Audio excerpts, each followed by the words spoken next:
I'm Walt. This is my 1993 RX7 R1. I've had this car a little over a year now. I bought it after I got back from the Deals Gap Rotor Rally last year with the sole intention of starting the process that we're starting now. You'll forgive some of the noise in the background. I am in an active machine shop. There's nothing wrong with the car as it sits. The engine's got great compression. It was recently rebuilt by Phalanx. Transmission's got a little bit of a grind. Interior's maybe a 6 out of 10. The paint is lackluster at best. It was originally a black car. Someone did a fantastic job and painted it red, and then someone did a terrible job and painted red over top of that. That's all going to change. But I have a 20B sitting in the corner. I've got a Grannas T56 kit ready to go. I've got a subframe sitting here on the ground ready to go in, and what better time to start this project than now? Before I do that, and before I start ripping and tearing, I'll give you a little tour of the car, show you what I'm working with, and we'll get to disassembling.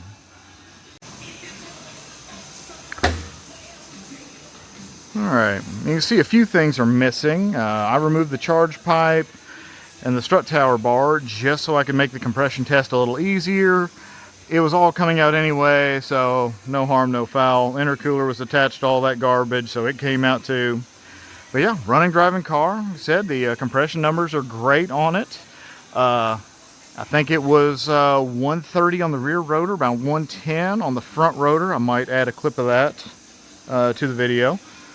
But pretty dirty in here. It was originally a black car, and well, it's not going to be black either when it's all said and done. Headlight covers held on by glue and prayer with that sweet, sweet Duplicolor on there. I do have some new ones. And then I also have some sweet aluminum ones from Sake Bomb I picked up from the Deals Gap Rotor Rally this year. Interior is the black with the suede seats. I've got some really trick parts from Shane Drake in there. Like his stuff. It is controlled by an Apexi unit. Bodywork is, again, lackluster, or probably a 6 of 10. Somebody did mold over the bolt holes for the trunk, or the hatch area rather, for the spoiler, so that's one of my R1 things that's missing. But all in all, for a running, driving, recently rebuilt car that had been done by a reputable shop, this wasn't a bad budget. I did pretty good on this. It's not so perfect that I feel bad about really tearing into it, and it's not so far gone that it can't be saved. But yeah, we'll start the process of getting all these parts out of here and get to ripping and tearing.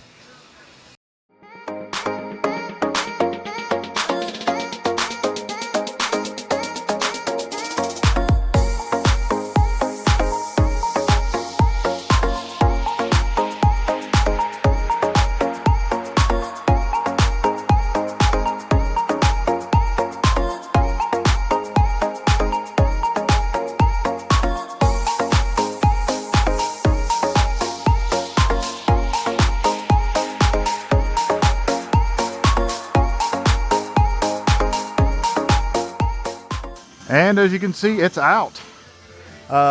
Took me a few seconds longer than maybe it should have. I've never worked on an FD before, but oh well, all in all, not too bad of a process. I did it in a kind of a backwards way from where I normally would have on my modified cars, but I really wanted to see where some of these wires went. There was some extra stuff with gauges. A lot of hands have been in this, so not everything was the right size. Clamps turned the wrong direction for ease of access. Whatever. It's out now. Not that big of a deal. But now it's time to start the cleanup process and get rid of this battery box and this gobbledygook here, and try to relocate some of this harness, and of course get rid of that harness and clean that up and get rid of these. I don't know whether I want to start my fabrication and installation process before or after I have this whole thing dry ice blasted. It's one of those things where I'm going to probably make some scratches and stuff, but we'll see. I've got a lot of things to do before I get to that. I got a lot of stuff to remove and clean this up. Engine looks pretty good. Transmission's a little dingy, but I really like this stainless fill neck here. It's got a nice FFE rail. It's got some nice ID, I think 1750 injectors on that. Got a nice FFE idler out here.